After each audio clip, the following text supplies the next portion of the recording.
répondre.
Allez, courage. Ah, excusez-moi.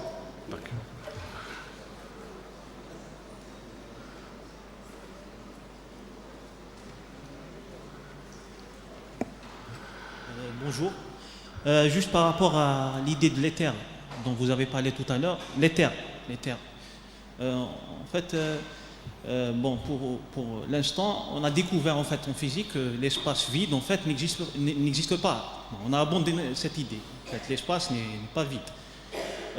Quelle est la différence cette idée de l'éther, je ne l'ai pas bien compris parce que c'était pas de mon époque, c'était assez ancien. Quelle est la différence en fait entre cet éther-là, qu'on a défini il y a plusieurs siècles, et l'idée de l'espace non vide qu'on a maintenant, l'espace qui est... voilà. J'ai encore une deuxième question, si vous voulez bien. C'est par rapport aux idées, quand vous avez parlé tout à l'heure de confrontation d'idées. Entre deux idées, si on mélange le noir et le blanc, quelque chose comme ça, on va obtenir quelque chose d'autre. Mais la chose d'autre qu'on va obtenir ne veut pas dire qu'elle est meilleure. Ça veut dire qu'on peut confronter deux idées et on va sortir avec une troisième qui est fausse. Tout simplement parce que la première idée, elle est juste et la deuxième, elle est fausse. Et si on les mélange, on va obtenir quelque chose de... Merci. Pour la première question, comme je ne suis pas physicien, tout ce que je sais, à ma connaissance, il y a encore du vide. À ma connaissance, l'espace est essentiellement vide. À ne pas confondre avec peut-être une partie de l'espace qui est dans le noir, donc l'énergie noire, parce que cet équilibre de l'univers qu'on observe, comment ? Je sais pas.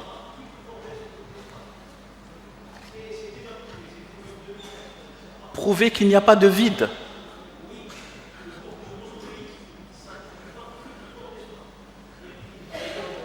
Alors, non, mais le boson de Higgs, il est constituant des particules fondamentales. Oui, mais entre un électron qui est là et un noyau qui est là-bas, prenons l'atome. Entre les deux, prenons les premières orbites, entre le noyau et entre les deux, qu'est-ce qu'il y a ? Prenons un noyau et le premier cortège d'électrons. Entre les deux, qu'est-ce qu'il y a ? Avant, on pensait qu'il y avait une substance, que l'univers était rempli par cette substance qu'on appelle l'éther. Mais ça a été complètement... Mais il y a des gens qui reviennent à cette question. Moi, je connais personnellement quelqu'un qui a écrit un livre récemment, il y a 2 ou 3 ans, sur cette question-là. Je le connais personnellement, j'ai travaillé avec lui. C'est un mathématicien. Donc. Mais à ma connaissance, le boson de Higgs ne remet pas en cause. Bon, mes connaissances restent très, très primitives dans ce domaine. Donc, la deuxième question, c'était les idées. Qui est responsable si on a 2 personnes qui vont mettre ensemble leurs idées pour... Il faut reconnaître que cela arrive très rarement, c'est vraiment accidentel, que 2 personnes sensées, avec des idées sensées, qui vont travailler ensemble, vont produire quelque chose d'insensé. Et il faut le vouloir très fort aussi. Parce que si on part de l'idée que ceux qui contribuent sont déjà bons, on devrait sortir avec quelque chose de meilleur, a priori. Hein? Et puis, d'un point de vue purement logique, le vrai et le vrai impliquent le vrai. Le faux peut aussi impliquer le vrai. Hein? Le faux peut impliquer le vrai, mais le vrai n'implique que le vrai. Donc, il est de la responsabilité de qui que la confrontation de deux sources d'idées donne quelque chose d'inacceptable. Vraiment, il faudrait être à la place des personnes. Il n'y a pas de règle générale, là.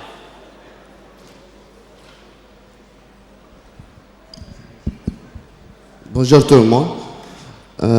Merci M. Bouyakou pour l'exposé. J'ai une question au début de l'exposé. Vous avez posé une question, les mathématiques sont-elles une science? Et vous avez répondu par non. À mon avis, je pense si oui, parce que c'est grâce à elle que les sciences ont pu développer. Aussi, parce que lorsqu'on a par exemple un phénomène physique, on peut pas le résoudre sans les mathématiques. Il faut une modélisation mathématique pour le résoudre le problème. La seule différence avec les autres sciences, c'est peut-être qu'il y a un peu plus de théorie et moins de pratique. Et merci. Merci. Bon, je réponds. Vous avez dit bonjour tout le monde, je vais vous dire bonjour tout seul. Ce que vous avez dit, je l'ai dit. La mathématique, du point de vue de la définition de la science, celle qui accepte l'idée de la réfutabilité. La réfutabilité, c'est la rigueur. De ce point de vue-là, la mathématique ne rentre pas dans cette définition. Elle est au-dessus. Je l'ai clairement expliqué. La mathématique ne peut pas se soumettre à la réfutabilité, ni à l'observation, qui font corps, qui sont à la base même de la recherche scientifique. Donc, cette définition-là, évidemment que la mathématique est une science, mais elle est une science dans l'idée commune des gens. Mais du point de vue rigoureux, tel que nous l'avons présenté, elle n'en est pas. Elle ne remplit pas les conditions. Elle n'est pas réfutable. Est-ce qu'on peut faire une expérience sur les mathématiques?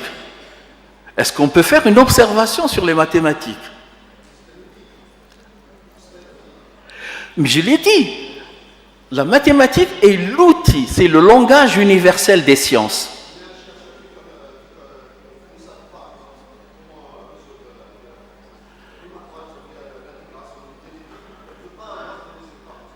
Il ne peut pas?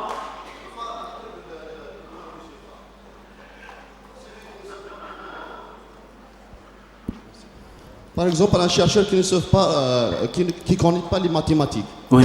Est-ce qu'il peut résoudre un problème physique, un phénomène physique? Il ne peut pas. Donc c'est une science, il faut savoir intégrer, dériver, ainsi de suite. Les mathématiques offrent des modèles. Les modèles ouvrent la voie à la prédiction. Et la prédiction, c'est déjà un début de résolubilité. Et quelqu'un qui n'a pas de connaissances mathématiques va être sensible à des phénomènes physiques. Mais il n'aura, même s'il comprend, il n'aura jamais une compréhension mathématique du phénomène. Il ne pourra pas en discuter, il ne pourra que raconter, mais il ne pourra pas discuter avec des scientifiques. Mais il peut raconter, peut-être qu'un autre, quelqu'un qui a la mathématique comme outil, va pouvoir traduire ce qui lui a été dit dans le langage des mathématiques. Mais cela n'est pas contradictoire. Merci.